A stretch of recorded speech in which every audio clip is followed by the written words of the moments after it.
Sinergi percepatan penurunan stunting di Kutai Timur memasuki babak baru yang lebih strategis. Dinas Pengendalian Penduduk dan Keluarga Berencana atau DPPKB resmi menggandeng sektor swasta untuk intervensi yang lebih tajam berbasis data. Suasana penuh komitmen mewarnai pertemuan di kantor DPPKB Kutai Timur, Senin 8 Desember 2025.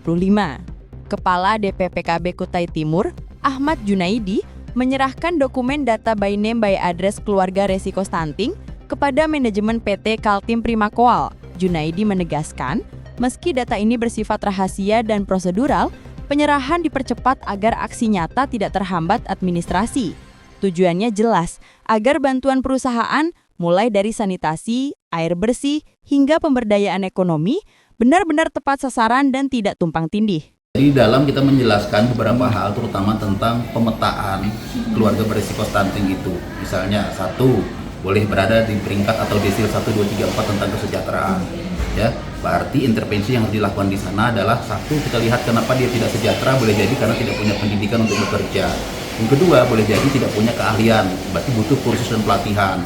Ada peran disnaker juga ada di situ, di situ. Yang ketiga, boleh jadi orang tidak sejahtera karena dia belum bekerja atau di kelompok rentan. Ya, tenaga kerja kelompok rentan seperti itu, berarti butuh pekerjaan. Sekarang intervensi apa yang diberikan oleh perusahaan? Pertanyaannya apa? Kalau orang tidak punya pendidikan, dipaksakankah kalau tidak punya skill kerja di perusahaan tambang? Nggak mesti. Boleh jadi diberdayakan di UMKM binaan daripada perusahaan itu sendiri. Yang keempat, boleh jadi ada bansos atau PMT atau nutrisi bergizi tadi yang diberikan seperti itu. Kalau kita bicara di faktor penyebab 1, orang berisiko stunting tadi di desil 1, 2, 3, dan 4. Yang kedua, yang saya jelaskan juga dalam tadi, jika berada di posisi misalnya tidak punya air bersih yang layak, maka ada 2 penting yang harus dipahami di situ. Apakah harus dipasangkan PDA-nya? Enggak mesti. Lihat dulu, kalau memang dia punya rumah sendiri, boleh dipasangkan, bukan rumah kontrakan. Kalau dibuat rumah sendiri bagaimana? Maka ada peran nanti Dinas Kesehatan untuk secara teknis mengecek tentang kesehatan air yang dia gunakan itu layak atau tidak. Itu air ya. Yang ketiga, boleh jadi dia tidak mempunyai jamban yang layak. Maka nanti peran dari perusahaan juga akan membagi nanti subkon tadi. Yang penting jangan tumpang tindih. Kalau yang sudah diberikan oleh pemerintah melalui PUPR, jangan sampai nanti juga diprogramkan lagi melalui perusahaan. Lebih baik dialihkan kepada yang lain yang sangat membutuhkan.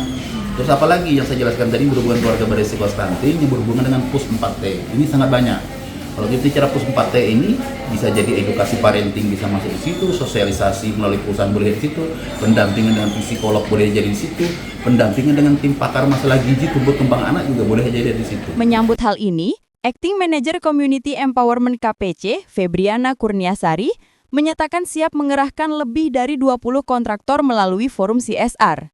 Fokus utama mereka adalah menuntaskan risiko stunting di wilayah ring 1 operasional, terutama Sangatta Utara. Kolaborasi ini akan dikukuhkan dalam pertemuan akbar bersama Bupati Kutai Timur pada 23 Desember mendatang sebagai langkah final penyelarasan program pemerintah dan swasta. Dengan kami dari pihak KPC adalah yang pertama bersilaturahmi ya ke Bapak dan Dinas DPPKB. Kami juga ingin meminta data mengenai keluarga resiko stunting. Kebetulan KPC berada di wilayah ring 1, 4 kecamatan.